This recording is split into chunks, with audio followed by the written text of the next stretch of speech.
কালী পুজো, তাও আবার মানসিক, দেখিস কোনো ভুল ত্রুটি হয় না যেন। সত্যিই আমি ভয় পেয়েছিলাম, কিন্তু যখন দেখলাম সবাই আমার পাশে রয়েছে, আমার একটু ভয় করেনি। আমার মা, আমার কাকিমা, মামি সবাই আমার সাথে ছিল। তারা সমস্ত কিছু আমাকে শিখিয়ে দিয়েছিল, আমি তেমনভাবেই চলছিলাম। দিনটা ছিল অধিবাসের দিন। আমাকে রাত্রেবেলাতে পুকুরে স্নান করিয়ে যেসব নিয়মকানুনগুলো ছিল, মানে মা গঙ্গাকে নেমন্তন্ন করতে হয় যেসব নিয়মকানুন, সেগুলো আমাকে মামিরা সবাই বলে দিচ্ছিল, আর আমি সেই মতেই করছিলাম। এটা আমাদের বাড়িরই পুকুর, সেখানেই সমস্ত নিয়মগুলো কমপ্লিট করা হয়েছিল। সেখান থেকে গঙ্গাকে নেমন্তন্ন করে আমরা আবার যেখানে আমাদের পুজো হবে, মানে আমাদের বাড়ির উঠোনে পুজো হবে, সেখানে আমরা সবাই মিলে চলে যাই। সত্যি কথা বলতে একটু ঠান্ডা ছিল, কিন্তু যখন পুকুরে অনেক দিন স্নান করিনি তো, আর যখন ডুব দিলাম তারপরে দেখলাম যে না, আর তেমন ঠান্ডা লাগছিল না। সব মনে একটা জোর চলে এসেছিলো, আর সবাই তো সঙ্গে ছিলই, আরও বেশি ভালো লাগছিল। তো আমাকে বলল, এখানকার নিয়মটা যখন হয়ে গেছিলো, তখন বলল যে আমাকে চেঞ্জ করে এসে আবার পরের নিয়ম যা রয়েছে সেগুলো করার জন্য। তো আমি চেঞ্জ করে আবার চলে আসলাম। এখানে তোমার হচ্ছে যেখানে পুজোটা হবে সেখানে কিছু নিয়মপত্র যেমন দেখতে পাচ্ছ, এগুলো সবই আমি কিছুই জানি না, সব আমাকে বলে দিচ্ছিলো, আর আমি একটার পর একটা সমস্ত কিছু ভয়ে ভয়ে করছিলাম। যেহেতু সবাই আমাকে আগের থেকে বলেছিল যে মানসিক পুজো, তাও আবার কালী পুজো, দেখিস সাবধানে করিস। এটা হচ্ছে পরের দিন 30 তারিখ, যেদিনকে পুজো, শনিবার দিন আমরা সন্ধ্যাতে ঠাকুর আনতে চলে যাই। আর ঠাকুর নিয়ে এসে আমাকে বলা হলো যেসব নিয়মকানুনগুলো, যেমন মায়ের পা ধুয়ে ফুল বেলপাতা দিয়ে তাকে বরণ করে নেওয়ার জন্য। এই সমস্ত কিছু আমাকে আমার মামি পাশ থেকে বলে দিচ্ছিল, আর আমি সেই যেইভাবে বলে দিচ্ছিল আমি সেইভাবেই করছিলাম। ঢাকি তো পেছনে ঢাক বাজাচ্ছে, বেশ ভালোই লাগছিল, সত্যি আওয়াজটা এত ভালো লাগে ঢাকের। আর যখন আমি মাকে বরণ করছিলাম, সত্যি কথা বলতে পুজোটা হচ্ছে আমার দিদির ছেলের জন্য। দিদির ছেলের মানসিক করেছিলাম আমি, বড় ছেলে, ও একটু অসুস্থ ছিল তার জন্য। যখন আমি মাকে বরণ করছিলাম, কোনো একটা জায়গার থেকে যখন আমি মায়ের চোখের দিকে তাকালাম, আমার চোখ দুটো যেন জলে ভরে আসলো। জানি না ভয়ে না কিসের জন্য বলতে পারবো না। এই যে সেই মুহূর্তটা, দেখো আমার চোখটা বারবার করে বন্ধ হচ্ছে, খুলছে, আমি মায়ের দিকে তাকাতে পারছিলাম না। কোনো জায়গার থেকে আমার এত কষ্ট লাগছিল যে আমার ছেলেটা যেন তাড়াতাড়ি সুস্থ হয়ে যায়, আর ও যত কষ্ট পাচ্ছে সেগুলো যেন সব ঠিক হয়ে যায়।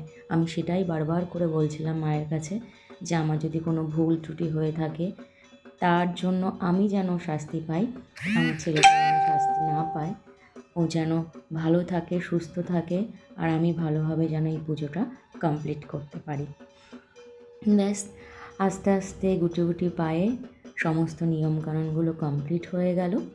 হয়ে যাওয়ার পরে মাকে ওখান থেকে বরণ করে যেখানে পুজো হবে আমাদের সেখানে নিয়ে যাওয়া হলো। দেখো এই ফটোটা একটু দেখো, আমার বাবা কি সুন্দর, বাবাকে দিয়েই আমরা ঠাকুরকে মালাগুলো পরিয়েছি। ও এত সুন্দরভাবে ঠাকুরকে প্রণাম করে ভক্তি করে মালা পরাচ্ছিল, মানে সেটা মানে ভাষায় প্রকাশ করতে পারবো না। আর একটা হচ্ছে, আমরা যেরকম উপোস করেছিলাম, এই খুদে বাচ্চাটাও কিন্তু আমাদের সঙ্গে উপোস করেছিল। এটা সত্যি মানে কিছু বলার নেই। আর ও যেন অনেক তাড়াতাড়ি সুস্থ হয়ে যায়, আর ও আমাদের সাথে রাত জেগে সমস্ত যতক্ষণ পুজো হয়েছে আমাদের পাশে বসেছিল, কোথাও যায়নি, পাশে বসে সমস্ত পুজোটাকে ও দেখলো। ওর বিভিন্ন রকমের প্রশ্ন আছে, সেই প্রশ্নগুলোর উত্তর তাকে দিতে হয়েছে, কেন, কী করে, কী হচ্ছে, সমস্ত কিছু। দেখো এখানটাতে মায়েরা, কাকি, মামি সবাই মিলে জায়গাটাকে সুন্দর করে সাজিয়েছে, ব্রাহ্মণও চলে এসেছে। আর যেহেতু আমি মানসিক করেছিলাম, তাই আমাকে পুজোতে বসতে হবে, নিয়মকানুনগুলো সবই আমাকে করতে হবে। দেখো পাশে আমার কিন্তু ছেলে বসে আছে, ও কিন্তু যতক্ষণ পুজো চলছে ও পাশে বসেই ছিল, সমস্ত পুজোগুলো দেখছিল কীভাবে হচ্ছে না হচ্ছে, নিয়মগুলো কীভাবে করছি না করছি আমি, সমস্ত কিছু।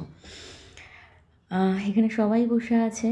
এই যে পুচকু আমার, হলুদ কালারে, ও কিন্তু জেগে আছে, ও বসে বসে পুজো দেখছিল, ব্রাহ্মণ মন্ত্র পড়ছিল আর চুপ করে তাকিয়ে একভাবে ব্রাহ্মণের দিকে তাকিয়েছিল, লাস্টে কান্না করতে শুরু করে দিল। ও আমাদের সাথে রাত জেগেছিল। আস্তে আস্তে পুজো শেষের দিকে চলে আসলো। মাকে এখন বরণ করছে ঠাকুরমশাই, তারপরে আরতি করবে।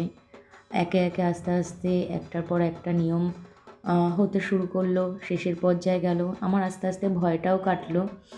আমি যতটা ভয় পেয়েছিলাম ততটা তেমন কিছুই না। ভয় পাওয়ার কারণটা হচ্ছে আমাদের বাড়িতে কোনো দিনই কালী পুজো হয়নি, যেহেতু আমার ঠাকুমা পছন্দ করেন না, তার জন্য কোনো দিনই হয়নি। এটা আমাদের বাড়িতে ফার্স্ট টাইম, মানে আমার যতদিন বয়স আমাদের বাড়িতে এই প্রথম কালী পুজো হচ্ছে, তার জন্য আমাদের একটু ভয় করছিল। দেখো যজ্ঞ শুরু হয়ে গেছে। যজ্ঞটা দেখতে সত্যিই গায়ে কাটা দেওয়ার মতো। যখন যজ্ঞটা হচ্ছিল, গায়ে কাটা দেওয়ার মতো যজ্ঞ। আর আমাদের পুরোহিত সত্যি খুব ভালো, এত সুন্দর মন্ত্র পড়ে এত সুন্দর নিয়মকানুনগুলো করেছিল, দেখতেও ভালো লাগছিল আর মন থেকে খুবই ভালো লাগছিল। যজ্ঞ শেষ হয়ে এসছে, মাকে এবার বরণ করছে। পুজো একদমই শেষের পর্যায়ে, তখন রাত্রি কটা বাজে, তখন 1টা বেজে গেছিলো, তারও বেশি। এই দৃশ্যটা সত্যি খুব সুন্দর। যখন প্রদীপগুলো জ্বালানো হয়, দেখো মায়ের মুখটা কত সুন্দর। যখন পুজো শেষ হয়ে গেল, আমাকে বললো মাকে বরণ করার জন্য। তো আমি মাকে বরণ করে মার মিষ্টি মুখ করে আমাদের পুজো এখানটাতেই শেষ হলো। মায়ের কাছে শুধু একটাই কামনা করলাম, আমি যার জন্য পুজো দিয়েছি মানসিক করে, যে এই যে আমার পাপা যেন আমার সবসময় সুস্থ থাকে।